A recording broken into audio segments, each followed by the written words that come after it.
بسم الله الرحمن الرحيم. حرمت عليكم الميتة والدم ولحم الخنزير وما أهل لغير الله به والمنخنقة والموقوذة والمتردية والنطيحة وما أكل السبع إلا ما زكيتم وما ذبح على النصب وأن تستقسموا بالأزلام ذلكم فسق. اليوم يئس الذين كفروا من دينكم فلا تخشوهم واخشون. اليوم أكملت لكم دينكم وأتممت عليكم نعمتي ورضيت لكم الإسلام دينا فمن اضطر في مخمصة غير متجانف لإثم فإن الله غفور رحيم. حرام کیا گیا تم پر مردار اور رگوں کا بہا ہوا خون اور خنزیر کا گوشت اور جس پر وقت ذبح غیر اللہ کا نام پکارا گیا ہو اور گلا گھٹ جانے والا اور لکڑی وغیرہ کی ضرب سے مارا ہوا اور اوپر سے گرا ہوا اور سینگ مارا ہوا اور جس کو کھایا ہو درندے نے مگر جو تم نے اللہ کے نام پر ذبح کر لیا اور جو باطل معبودوں کے نشان پر ذبح کیا گیا ہو. حرام کیا گیا تمہارا جوئے کے تیروں سے اپنے حصے تقسیم کرنا. یہ سب کام گناہ ہیں. آج مایوس ہو گئے کفار تمہارے دین کے ناکام ہونے کی طرف سے تو اے مسلمانوں ان سے نہ ڈرو اور مجھ سے ہی ڈرو. آج میں نے مکمل کر دیا تمہارے لیے تمہارا دین اور پوری کر دی تم پر اپنی نعمت اور پسند کر لیا تمہارے لیے اسلام کو بطور دین. پھر اگر کوئی بھوک یا پیاس کی شدت سے بےتاب ہو جائے اور بے اختیار ہو کر کوئی حرام چیز کھا پی لے اس حال میں کہ گناہ کی طرف جھکنے والا نہ ہو تو بے شک اللہ بہت بخشنے والا بے حد رحم فرمانے والا ہے. بسم اللہ الرحمن الرحیم. حرمت علیکم المیتۃ. یہ میتہ مردار کو کہتے ہیں جو ذبح کیے بغیر مر جائے, اور خون اور خنزیر کا گوشت اور جسے ذبح کے وقت اللہ کے علاوہ کسی اور کے نام سے ذبح کیا جائے. یہ آیت تھوڑے فرق کے ساتھ انما حرم علیکم المیتۃ والدم ولحم الخنزیر وما اہل بہ لغیر اللہ پہلے گزر چکی ہے. اب اس کے ساتھ چند چیزیں اور بھی ملائی گئی ہیں. والمنخنقۃ, گلا گھٹ کر جو جانور مر جائے. خنق خناق گلا گھٹنے کو کہتے ہیں. والموقوذۃ, جو لاٹھی یا پتھر سے ضرب لگنے کی وجہ سے مر جائے. والمتردیۃ, جو اونچائی سے گر کر پہاڑ سے گر کر یا کنویں میں گر کر مر جائے. والنطیحۃ, النطیحہ اس جانور کو کہتے ہیں جو کسی دوسرے جانور کے سینگ لگنے سے مر جائے. وما اکل السبع, جسے درندے کھا جائیں. الا ما زکیتم, سوائے اس کے جس کو تم نے ذبح کر لیا ہو. مرنے سے پہلے پہلے انسان پہنچ گیا, یہ جانور ابھی مر رہا تھا, مرا نہیں تھا, تو اس کو چھری پھر گئی اور اس کا دم مسفوح نکل گیا تو وہ جانور حلال ہو گیا. وما ذبح علی النصب, اور جو جانور بتوں کے نام پر ذبح کیے جائیں. یہاں ذبح کی تصریح موجود ہے. یہ ساری چیزیں جانوروں کے گوشت سے تعلق رکھتی ہیں. ان کی فہرست یہاں تک مکمل ہوئی. اب اس سے آگے چلیے. وَأَن تَسْتَقْسِمُوا بِالْأَزْلَامِ, یہ وَأَن کے لفظ کے ساتھ اور یہ کہ تم اپنے تقسیم کی فعال نکالو, یہ وَأَن کے لفظ کے ساتھ اس بات کو جدا کیا گیا ہے تاکہ پہلی باتیں مکمل اور یہ نئی بات جو ہے اس کا افتتاح اور ابتدا ظاہر کی جائے. اس زمانے میں لوگ اپنا کام اچھا یا برا جاننے کے لیے اس طریقے سے معلومات کرتے تھے اور یہ جاننے کی کوشش کرتے تھے کہ 3 تیر لے لیتے تھے اور ان میں سے جو کسی کے حق میں نکل آیا اس تیر پر جو کچھ لکھا ہوتا اس کے مطابق وہ آئندہ کام کرتے تھے. ایک تیر پہ لکھا ہوتا یہ کام اچھا ہے, دوسرے پہ لکھا ہوتا یہ برا ہے, اور تیسرے پہ کچھ بھی نہ لکھا ہوتا تو وہ ملا جلا ہے. تو اس طرح کی جو وہ فعال نکالتے تھے قرآن شریف نے اس کو منع فرمایا. استخارے کا طریقہ نبی پاک علیہ السلام نے جو سکھایا ہے وہ طریقہ درست ہے اور یہ طریقہ ناپسندیدہ ہے. یہ جو تیر کے ذریعے سے فعال نکالنا یا شرعی طریقے اور شرعی استخارے کی بجائے اس قسم کی حرکت کرنا، یہ آج کے زمانے میں لوٹا پھیرنے والی بات ہے. اور لوٹا پھیرنے والے اکثر آپ دیکھیں گے کہ اللہ کے ولی نہیں ہوتے، عامل ہوتے ہیں، اگرچہ اس نے روپ ولیوں والا بنایا ہوا. اللہ ہمیں ہدایت عطا فرمائے. سارا ڈھونگ ادھر وہ رچایا ہوا ہوگا جو ولی کرتے ہیں، اور سارا دھندا وہ ہو رہا ہوگا جو راہب، عامل اور جادوگر کرتے ہیں. ذالکم فسق، فرمایا یہ سب فسق ہے. اب تک دو چیزیں مکمل ہوئیں، حلال حرام گوشت اور اس کی تمام اقسام. یعنی جو گوشت حرام کیے گئے ہیں ان میں ایک میتا، خون، خنزیر کا گوشت، اللہ کے نام کے علاوہ ذبح کیا جانور، گلا گھونٹ کر مرنے والا، لاٹھی یا پتھر سے مرنے والا، اونچائی سے گر کر مرنے والا، سینگ کھا کر مرنے والا. کسی جانور نے سینگ مارا تو مر گیا، اور جسے درندوں نے کھا لیا ہو، اور جو جانور بت کا نام لے کر ذبح کیا گیا ہو. یہ 10 چیزیں ہیں جن کی حرمت کا بیان اس آیت میں موجود ہے. اور 11ویں چیز، اس کا تعلق گوشت سے نہیں ہے، وہ ہے فال نکالنے سے. اگلی بات شروع ہوتی، فرمایا الیوم یئس الذین کفروا من دینکم فلا تخشوہم واخشون. آج اپنے دین پر ڈٹ چکے ہیں، مکمل ہو چکا ہے، اور یہ لوگ کامیاب ہو چکے ہیں. وہ جو آسیں لگائے بیٹھے تھے کہ شاید یہ پلٹ آئیں، آج یہ لوگ آپ کے دین کے معاملے میں سخت مایوس ہو چکے. کفار کا نبی کریم صلی اللہ علیہ وآلہ وسلم کی امت کے معاملے میں مایوس ہو جانا، یہ اس وقت سے لے کر الحمدللہ اب تک چل رہا ہے. مسلمانوں کو سب سے زیادہ مضبوط مذہب والا سمجھا جاتا ہے. ان کی اپنے نبی کریم رؤوف الرحیم صلی اللہ علیہ وآلہ وسلم سے صادق محبت، یہی وہ چیز ہے جس کی وجہ سے یہ لوگ مسلمانوں سے خوف زدہ ہیں. یہ جتنے دنیا کے اندر مسلمانوں کے خلاف کام ہو رہے ہیں یا کارروائیاں ہو رہی ہیں، یہ ان سے اندروں اندر ڈرنے والے یہ کارروائیاں کر رہے ہیں کہ اگر ان کا ہاتھ پڑ گیا اور ان کے ہاتھ میں طاقت آ گئی اور کوئی حکومت ان کے ہاتھ میں لگ گئی، تو یہ جو کارروائی قانونی طور پر کریں گے، اس کارروائی سے اور مسلمانوں کی خداداد دلیری سے پوری دنیا ڈرتی. آپ دیکھتے ہیں الحمدللہ اقوام متحدہ میں سب سے زیادہ اور سب سے زیادہ دلیر اور سب سے زیادہ رسکی کام کرنے والی اگر کوئی فوج ہے تو وہ مسلمانوں کی فوج ہے، اور خاص طور سے پاکستان کی فوج ہے. آگے فرمایا فلا تخشوہم واخشون، اے مسلمانوں کافروں سے نہ ڈرو، مجھ سے ڈرو. اب ایک ہے کسی سے نہ ڈرنا، اکیلا یہ کافی نہیں ہوتا.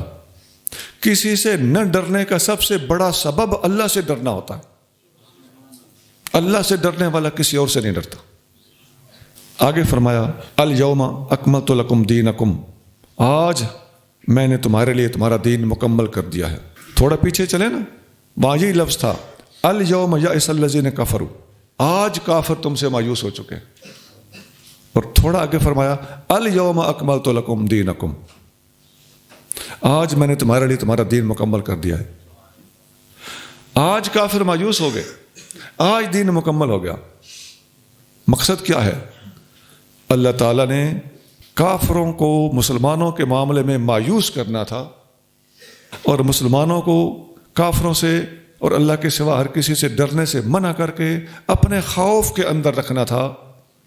یہ جب بات کامل ہو گئی، انتہا کو پہنچ گئی، ٹارگٹ اچیو ہو گیا، فرمایا الیوم اکملت لکم دینکم. تمام احکام کا مقصود اور غرض و غایت یہی تھی کہ مسلمانوں کو اللہ تعالیٰ کے ساتھ جوڑ دیا جائے. تو اس کے حصول کے بعد اعلان کر دیا کہ آج ہم نے تمہارے لیے تمہارا دین مکمل کر دیا ہے. وَأَتْمَمْتُ عَلَيْكُمْ نِعْمَتِي، اور اپنی نعمت تمہارے اوپر تمام کر دی ہے. وَرَضِيتُ لَكُمُ الْإِسْلَامَ دِينًا، اور تمہارے لیے اسلام کو بطور دین پسند کیا ہے. یہ جو الفاظ ہیں دین مکمل ہو چکا، ان میں اکملت لکم دینکم، دین مکمل ہو جانے سے ایک سبق یہ ملتا ہے کہ نبی پاک علیہ الصلوۃ والسلام کے بعد کسی نبی کی کوئی ضرورت نہیں رہی. الیوم اکملت لکم دینکم والی آیت ختم نبوت پر صراحت کے ساتھ دلالت کرتی ہے۔ نمبر 2، جب دین مکمل ہو چکا تو پھر نبی پاک علیہ الصلوۃ والسلام کے بعد کسی ایسی ہستی کو نہیں مانا جا سکتا جس نے دین کے اندر کمی یا اضافہ کرنا ہو۔ کسی کو کوئی حق نہیں رہتا، حضور کے بعد کسی وحی کی ضرورت نہیں رہتی، کسی مامور من اللہ کی ضرورت نہیں رہتی، کسی معصوم کی ضرورت نہیں رہتی، اور جن عقائد و نظریات کے اندر اس قسم کی باتیں ہوں وہ الیوم اکملت لکم دینکم کے بالکل خلاف اپنا عقیدہ رکھتے ہیں۔ اور اس قسم کے لوگوں کے عقائد و نظریات سب نبی پاک علیہ الصلوۃ والسلام کے بعد گھڑے گئے ہیں، حالانکہ دین حضور نے خود مکمل کر دیا تھا۔ ان کی عام طور پر عقائد و نظریات اور رسوم وہ بھی نبی پاک علیہ الصلوۃ والسلام کے بعد جنم پذیر ہوئی ہیں، حالانکہ نبی پاک علیہ الصلوۃ والسلام نے خود دین مکمل کر دیا تھا۔ اس کے بعد والی کسی ہستی، کسی واقعہ اور کسی تعلیم کی اسلامی بنیادوں کے اندر کوئی حیثیت نہیں ہے۔ اگر کوئی ایسی حیثیت دیتا ہے تو وہ نبی پاک صلی اللہ علیہ وسلم کے دین کے مکمل ہونے پر اعتماد نہیں رکھتا، وہ ختم نبوت کا قائل نہیں ہے، وہ اس آیت کا منکر ہے۔ اسلام کا معیار ہو، سنیت کا معیار ہو، ان ساری چیزوں کو سمجھنے کے لیے تمام دلائل کو درجہ بدرجہ جان لینا بہت ضروری ہے۔ جن لوگوں کے پاس قرآن کے بعد باقاعدہ مصحف موجود ہیں، جن لوگوں کے عقائد و نظریات کے مطابق حضور کے بعد جبریل امین وحی لے کر آتے رہے ہیں، یہ سب باتیں کلھا تنافی ختم النبوت، یہ سب کی سب چیزیں ختم نبوت کی نفی کرتی ہیں، ختم نبوت کے خلاف ہے یہ باتیں۔ ہمارے علماء نے لکھا ہے من اعتقد وحیا بعد محمد صلی اللہ علیہ وآلہ وسلم فقد کفر، جس نے ہمارے نبی کریم صلی اللہ علیہ وآلہ وسلم کے بعد وحی کے نزول کا عقیدہ رکھا، اس نے کفر کیا۔ یہ ابن حجر کی عبارت ہے، فتاوی ابن حجر کے اندر۔ اس کے بعد فرمایا فمن اضطر فی مخمصۃ، اگر کوئی بندہ بھوک کی حالت میں مجبور ہو جائے، غیر متجانف لاسم، اور وہ گناہ کی طرف مائل نہ ہو، بھوک اور مخمصے کی حالت میں اور مجبوری کی حالت میں کسی حرام کی ہوئی چیز کو بھی اپنی جان بچانے کے لیے کھا لے تو اتنی کھا سکتا ہے جس سے اس کی جان بچ جائے، رج کے نہ کھائے کہ جی اب ہاتھ تو لگا ہی لیا ہے تو اب کھا لو۔ تو یہ ہے غیر متجانف لاسم، گناہ کی طرف میلان نہ ہو۔ فإن اللہ غفور الرحیم، مجبوروں کے لیے اللہ تعالیٰ معاف کرنے والا مہربان ہے۔ حدیث میں آتا ہے حضرت عمر فاروق رضی اللہ تعالیٰ عنہ ارشاد فرماتے ہیں ان اناسا کانوا یؤخذون بالوحی فی عہد رسول اللہ صلی اللہ علیہ وآلہ وسلم، لوگ نبی کریم صلی اللہ علیہ وآلہ وسلم کے زمانے میں وحی سے احکام اخذ کرتے تھے، مستفید ہوتے تھے۔ وَإِنَّ الْوَحْيَ قَدْ انْقَطَعَ، فرمایا اب وحی منقطع ہو گئی۔ وَإِنَّمَا نَأْخُذُكُمُ الْآنَ بِمَا ظَهَرَ لَنَا مِنْ أَعْمَالِكُمْ، فاروق اعظم نے فرمایا اے لوگو، اب ہم تم لوگوں کا مواخذہ کریں گے، تمہاری غلطیوں پر ہم پکڑیں گے۔ کس کی روشنی میں؟ وحی تو بند ہو گئی، اب جو تمہارے اعمال ہمارے سامنے ظاہر ہوں گے ہم اس ظاہر کے مطابق فیصلہ کرتے رہیں گے۔ فمن اظہر لنا خیرا امنا، جو ہمارے سامنے اپنی بھلائی ظاہر کرے گا امن میں رہے گا۔ ولیس الینا من سریرتہ شیء، کسی کے اندر کے معاملات کے بارے میں جان لینا ہماری ذمہ داری نہیں ہے۔ اللہ یحاسبہ فی سریرتہ، اس کے اندرونی معاملات میں اللہ اس کا حساب لے گا۔ ومن اظہر لنا سوءا، اگر کسی بندے نے ہمارے سامنے اپنی غلطی ظاہر کی، لم نأمن ہو، تو ہم اس سے امن میں نہیں رہنے دیں گے، اس کا مواخذہ کریں گے، پکڑ کریں گے۔ ولم نصدق ہو، ہم ایسے بندے کی تصدیق نہیں کریں گے۔ وَإِنْ قَالَ إِنَّ سَرِيرَتَهُ حَسَنَةٌ، خواہ وہ کہے کہ میں اندر سے اچھا آدمی ہوں۔ یہ سیدنا عمر بن خطاب رضی اللہ تعالی عنہ کا قول انقطاع وحی کے حوالے سے ہے اور ختم نبوت کے حوالے سے ہے اور بخاری میں ہے۔ 2641. ختم نبوت پر صرف وہی حدیثیں نہیں ہیں کہ جن میں ختم نبوت کا لفظ موجود ہے، نہیں، ختم نبوت پر گواہیاں دینے والی، دائیں بائیں سے اس کے ساتھ تعلق رکھنے والی احادیث بے شمار ہیں. جیسا ختم نبوت والی آیت کے ساتھ اس آیت کا بھی تعلق ہے کہ الیوم اکملت لکم دینکم، ایسی ختم نبوت پر وارد ہونے والی لفظی طور پر جو حدیثیں ہیں ان کے ساتھ ایسی حدیثوں کا بھی بڑا گہرا تعلق ہے، ان کی بھی ایک بھاری تعداد ہے. حضرت انس بن مالک رضی اللہ تعالیٰ عنہ فرماتے ہیں کہ ابو بکر صدیق نے نبی کریم صلی اللہ علیہ وسلم کے وصال کے بعد عمر فاروق سے فرمایا کہ چلو حضرت ام ایمن کی زیارت کو جاتے ہیں. انہوں نے حضور صلی اللہ علیہ وسلم کو دودھ پلایا تھا. گئے ان کی زیارت کے لیے. کما کان رسول اللہ صلی اللہ علیہ وسلم یزورہا، نبی کریم صلی اللہ علیہ وسلم ان کی زیارت کو جاتے تھے. تو آقا کے ایک ایک ادا کو ان یاروں نے قائم رکھا ہے. جب ان کے پاس گئے تو وہ رونے لگیں. ان دونوں نے عرض کیا اماں جان ما یبکی کے، آپ کیوں رو رہی ہیں؟ ما عند اللہ خیر لرسول ہی صلی اللہ علیہ وآلہ وسلم. آپ فرماتی ہیں اب کی میں اس لیے رو رہی ہوں ان الوحی قد انقطع من السماء، آسمان سے وحی کا آنا بند ہو گیا ہے. فہیجتہما علی البکا، ان کی یہ بات سن کر وہ دونوں بھی رونے لگے. فجعلا یبکیان معہا، اور دونوں اس کے ساتھ، اس بات نے رونے پر مجبور کیا، ان کے ساتھ مل کے رونے لگے. مسلم 2454 2454. ایک حدیث میں آتا ہے جب الیوم اکملت لکم دینکم نازل ہوئی تو عمر فاروق رونے لگے. نبی کریم صلی اللہ علیہ وآلہ وسلم نے پوچھا عمر رو کیوں رہے ہو؟ حضور اب تک دین بڑھ رہا تھا، آیتیں اتر رہی تھیں، فیض مل رہا تھا. فَأَمَّا إِذَا كَامُلَا فَإِنَّهُ لَمْ يَكْمُلْ شَيْءٌ إِلَّا نَقَصَ. اب دین مکمل ہو گیا ہے، مکمل ہونے کے بعد ہر چیز کے اندر کمی کا اندیشہ ہوتا ہے. فقال صدقت، آپ علیہ الصلوۃ والسلام نے فرمایا تم نے سچ کہا ہے. تفسیر بغوی جلد اول صفحہ 637 637. ایک بات اور بھی ہے، یہ جو فرمایا وردیت لکم الاسلام دینہ، میں نے تمہارے لیے اسلام کو بطور دین پسند کیا ہے. ان الفاظ سے پتہ چلتا ہے کہ دین کا نام اسلام ہونا چاہیے. انسانیت کوئی دین نہیں ہے. انسان سے سلوک بڑی اچھی بات ہے، یہ آپ سمجھتے ہیں نا کہ جب ہم ایک بات کہتے ہیں نا تو دوسرے کھچ کے دوسرا مفہوم پہنا دیتے ہیں. بھائی جب مسلمان کہہ رہا ہوتا ہے کہ دین اسلام ہے، انسانیت کوئی دین نہیں ہے، تو اس کا یہ مطلب ہوتا ہے کہ یہ بندہ انسان کے خلاف ہے؟ نہیں مطلب ہوتا نا. بس یہی ہے، یہی ہوتی ہے ٹیڑھی پھرکی. حد میں رہو اور بات کا مطلب وہی لو جو اگلا کہہ رہا ہے.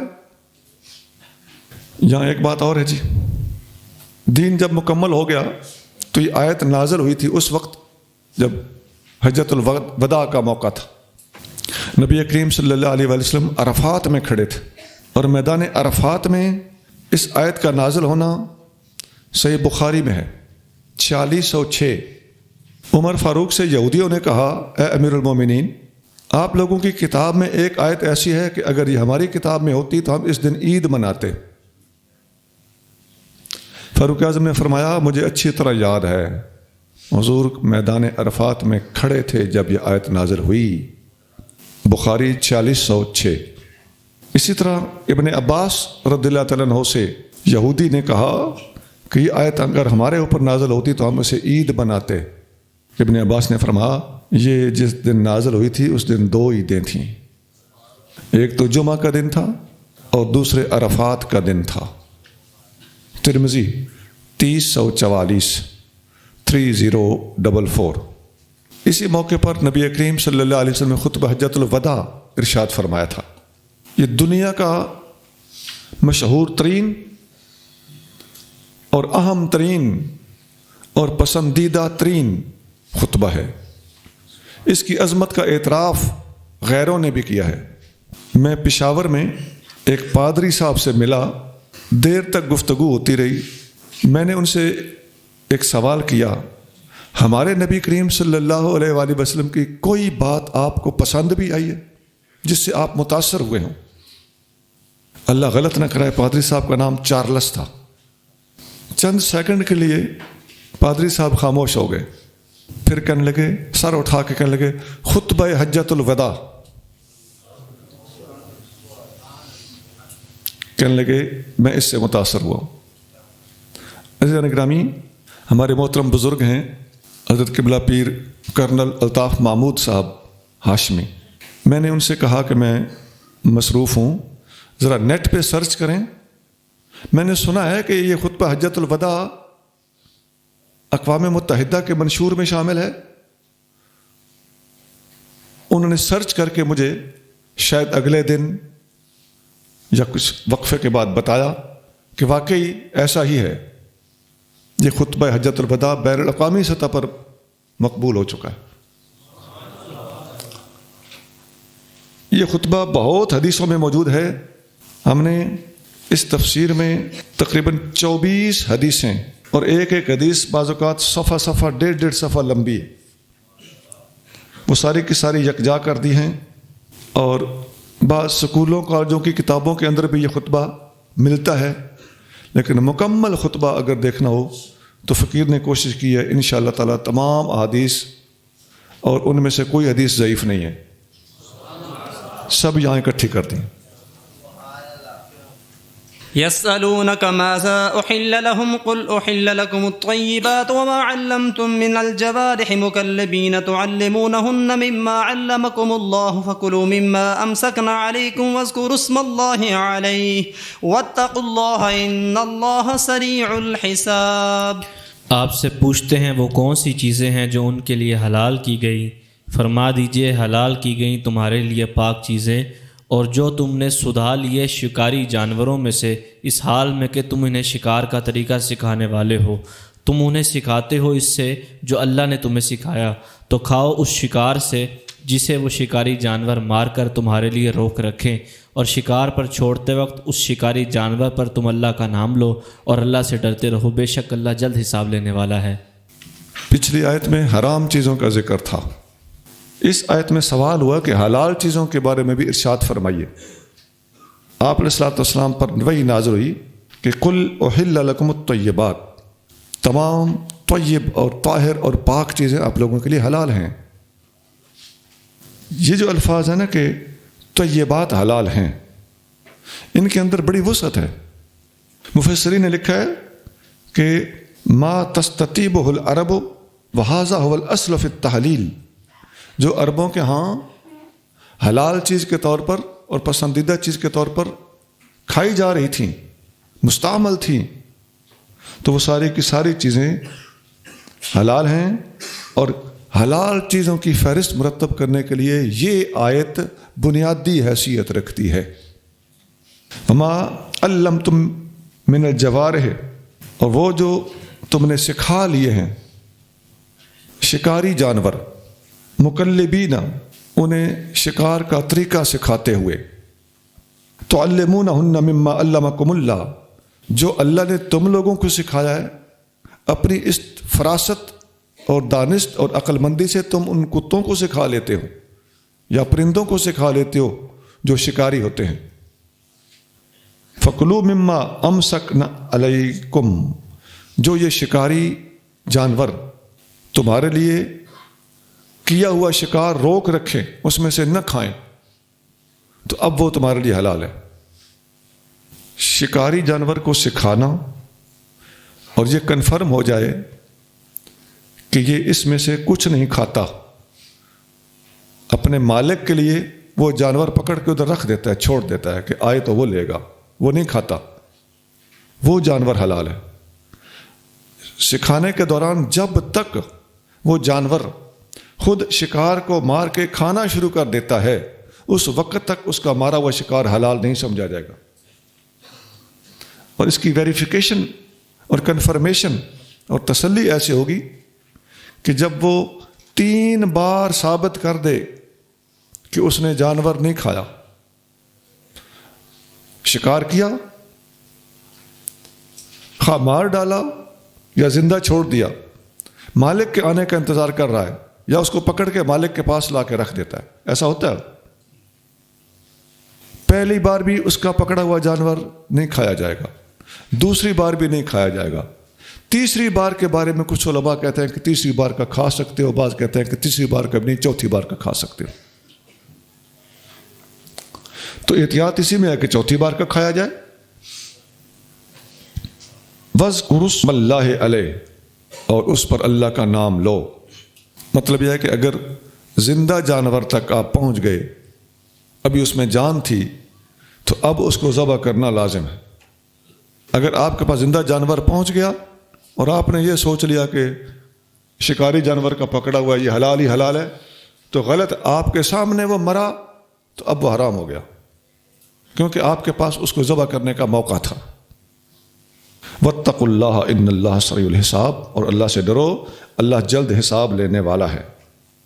آج کل ایک سوال اٹھتا ہے، گولی مار کے جانور مارا جائے تو وہ حلال ہے یا نہیں؟ تیر اور گولی میں فرق ہے یا نہیں؟ کیونکہ تیر کی نوک ہوتی ہے اور گولی کی نوک نہیں ہوتی، گولی آگے سے گول ہوتی ہے. تو اس میں چونکہ بندوق نبی پاک صلی اللہ علیہ وسلم کے زمانے میں نہیں ہوتی تھی، تو اس میں علماء کا آپس میں مشورہ کر لینا، اختلاف کر لینا، یہ کوئی بڑی بات نہیں ہے. بعض علماء کا خیال ہے کہ یہ گولی سے شکار کیا ہوا جانور حلال ہے. ان کا استدلال یہ ہے کہ پہلی بات تو یہ ہے کہ خون بہانا مقصد ہوتا ہے، تو خون بہہ گیا. دوسری بات یہ ہے بندوق کی گولی اپنی رفتار کی وجہ سے، یہ پتھر اور وٹے کے حکم میں نہیں ہے، یہ تیر کے حکم میں ہے. یہ ایک ذہن ہے. دوسرا خیال یہ ہے کہ اس کی رفتار ہوا کرے، اس کی چونکہ نوک نہیں ہوتی، لہذا یہ تیر کے حکم میں نہیں ہے، یہ پتھر اور حبکے سے مارے ہوئے جانور کے حکم میں. دونوں طرف دلائل موجود ہیں. حضرت عدی بن حاتم رضی اللہ تعالیٰ عنہ فرماتے ہیں، سألت النبی صلی اللہ علیہ وآلہ وسلم عن صید المعراج، میں نے نبی کریم صلی اللہ علیہ وآلہ وسلم سے معراج کے ذریعے سے شکار کیے گئے جانور کے بارے میں پوچھا. معراج ایک تیر کی شکل کا ہتھیار ہے جو ایسے پھینکا جائے تو وہ گھومتا ہوا جاتا ہے. اگر اس کی دھار والی سائڈ لگ جائے تو بھی ممکن ہے، اور اگر اس کی بیک والی سائڈ لگ جائے تب بھی ممکن ہے. اس کے جواب میں نبی پاک صلی اللہ علیہ وآلہ وسلم نے فرمایا، ما اصاب بحدہ فکل ہو، جو اس کی دھار والی چیز، دھار والے حصے سے مر جائے، جس کو دھار والا حصہ جا کے لگے اس میں سے کھا لو. وما اصاب بعرضہ، جو اس کا چوڑائی والا حصہ اگر ایسے جا کے لگے تو پھر فہو وقیز، وہ لاٹھی اور پتھر سے مرے ہوئے جانور کی طرح ہے. یہ حدیث بندوق کی گولی سے مرے ہوئے جانور کو سمجھنے کے لیے کافی ہیلپ دیتی. اگر دھار سے مرے تو ٹھیک ہے، اور اگر چوڑے رخ سے لگے اور وہ مر جائے تو وہ تو ڈنڈے کی طرح مرا، جیسے ڈنڈا لگاؤ. پھر عرض کرتے ہیں کہ حضور، شکاری کتے سے مارے ہوئے جانور کا کیا حکم ہے؟ فرمایا، ما امسک علیک فکل، جو کتا تیرے لیے روک کے رکھے اس میں سے کھاتا نہ ہو وہ حلال ہے. فإن أخذ الكلب زکاتن، اس لیے کہ کتے کا اس کو دانت مارنا اس کے ذبح کرنے کے برابر ہے. من وجدت مع کلبک او کلابک کلبا غیرہ، اگر تیرے کتے کے ساتھ دوسرے کتے بھی ہوں، فخشیت ان یکون اخذہ معہ، اور تمہیں خطرہ ہو کہ میرے کتے کے ساتھ مل کے انہوں نے بھی اس کو پکڑا ہے، وقد قتلہ فلا تاکل، فرمایا یہ جانور ذبح نہیں ہوا، قتل ہوا ہے، اس کو نہ کھانا. انما ذکرت اسم اللہ علی کلبک، تو نے اللہ کا نام اپنے کتے پر لیا تھا چھوڑتے وقت. ولم تذکرہ علی غیرہ، اور دوسرے کتے پر تم نے اللہ کا نام نہیں لیا تھا. بخاری 5475. اليوم أحل لكم الطيبات وطعام الذين أوتوا الكتاب حل لكم وطعامكم حل لهم والمحصنات من المؤمنات والمحصنات من الذين أوتوا الكتاب من قبلكم إذا آتيتموهن أجورهن محصنين غير مصافحين ولا متخذي أخدان ومن يكفر بالإيمان فقد حبط عمله وهو في الآخرة من الخاسرين۔ آج تمہارے لیے پاک چیزیں حلال کی گئیں اور ذبیحہ ان لوگوں کا جنہیں کتاب دی گئی تمہارے لیے حلال ہے، اور تمہارا ذبیحہ ان کے لیے حلال ہے، اور آزاد پاک دامن مسلمان عورتیں، اور اسی طرح آزاد پاک دامن ان لوگوں کی جنہیں تم سے پہلے کتاب دی گئی، جب تم ان کے مہر انہیں دے دو نکاح کی قید میں لاتے ہوئے، نہ اعلانیہ بدکاری کرتے اور نہ خفیہ اشنائی کرتے ہوئے، اور جس نے ایمان لانے سے انکار کیا تو بے شک اس کا عمل ضائع ہو گیا اور وہ آخرت میں نقصان اٹھانے والوں میں سے ہے۔ پاک چیزیں حلال کی گئیں، یہ الفاظ پچھلی آیت میں بھی تھے، اور اہل کتاب کا کھانا تمہارے لیے اور تمہارا کھانا ان کے لیے حلال قرار دیا گیا، یعنی ان کا ذبیحہ حلال ہے، بشرطے کہ آج کل کے زمانے میں وہ توحید نہ چھوڑ چکے ہوں۔ ان کا کھانا ہمارے لیے حلال ہے، یہ تو سمجھ میں آتا ہے، ہمارا ان کے لیے حلال ہے، ان پر تو ہماری شریعت لاگو ہی نہیں ہے۔ اس کا مطلب یہ ہے کہ تم ان کو کھلاؤ تو تمہیں اجازت ہے کہ تم انہیں کھلا دو۔ اے حلال ان تطعموہم، تمہارے لیے حلال ہے کہ تم انہیں اپنا کھانا کھلا سکتے۔ یہاں ایک احتیاط کا پہلو بھی ہے، حلال حرام ہونا اپنی جگہ پہ، عوام الناس ان باتوں کو نہیں سمجھتے، تو عوام جب کسی کے ساتھ کھانا کھاتے ہیں یا کسی سے کھانا کھاتے ہیں تو اس کے ممنون احسان بھی ہو جاتے ہیں، یا مل کے کھانا کھانے کے بعد یاریاں نبھاتے ہیں، ہم نوالا ہم پیالہ کہلانے لگتے ہیں۔ ایسی صورتحال میں عوام کے حق میں اس قسم کا فیصلہ دیتے وقت پوری احتیاط شریعت نے بتائی ہے۔ نبی کریم صلی اللہ علیہ وآلہ وسلم فرماتے ہیں لا تصاحب الا مؤمنا، صحبت صرف مومن کی اختیار کر، ولا یأکل طعامک الا تقی، اور تیرا کھانا متقی آدمی کے سوا کوئی نہ کھائے۔ ابو داؤد 4832۔ حدیث میں آتا ہے نبی کریم صلی اللہ علیہ وآلہ وسلم نے خیبر میں ایک یہودی عورت کے ہاتھ کا پکا ہوا کھانا کھایا اور اس نے اس کھانے میں زہر ملا دیا تھا۔ تو کھانے میں زہر والی بات اپنی جگہ پہ، تو وہ پکایا کس نے تھا؟ یہودی عورت نے۔ یہ اس آیت کی تشریح ہے۔ یہ دونوں حدیثیں یاد رکھنی چاہیے۔ اس کا مطلب یہ ہوا یہ جو یہودی عورت والی اس کا کھانا پیش کرنا اور اس میں زہر ملانا، یہ حدیث بخاری میں ہے 2617۔ تو جس حدیث میں جواز ثابت ہے وہ خواص کے لیے ہے، اس میں 100 مصلحتیں ہو سکتی ہیں۔ ایک عالم دین ہے، کسی غیر مسلم کو اپنے ساتھ بٹھا کے دینی حکمت عملی کے تحت اس کی تالیف قلب کے لیے، اس کو دین کی تبلیغ کرنے کی غرض سے، اور اسے پتہ ہے کہ بندہ کس موڑ پر پہنچا ہوا ہے، یہاں اس کو تھوڑا سا پیار چاہیے، تو ایسی کسی مصلحت کے تحت اگر اسے کھانا کھلاتا ہے تو اس میں اجر ہے، لیکن عوام کو اس کی اجازت نہیں ہے۔ عوام یاریاں بنا لیتے۔ تو 2 حدیثیں میں نے آپ کو جدا جدا لکھائیں، ان میں تطبیق کی یہی صورت ہے کہ خواص ایسا مصلحتاً اور کسی موقع پر تالیف قلب کی خاطر کر سکتے ہیں، اور عوام الناس یاریاں لگانے، دوستیاں بڑھانے سے بچنے کے لیے ایسا نہ کریں۔ يا أيها الذين آمنوا إذا قمتم إلى الصلاة فاغسلوا وجوهكم وأيديكم إلى المرافق وامسحوا برؤوسكم وأرجلكم إلى الكعبين وإن كنتم جنبا فاطهروا وإن كنتم مرضى أو على سفر أو جاء أحد منكم من الغائط أو لامستم النساء أو لامستم النساء فلم تجدوا ماء فتيمموا سعيدا طيبا فامسحوا بوجوهكم وأيديكم منه ما يريد الله ليجعل عليكم من حرج ولكن يريد ليطهركم وليتم نعمته عليكم لعلكم تشكرون.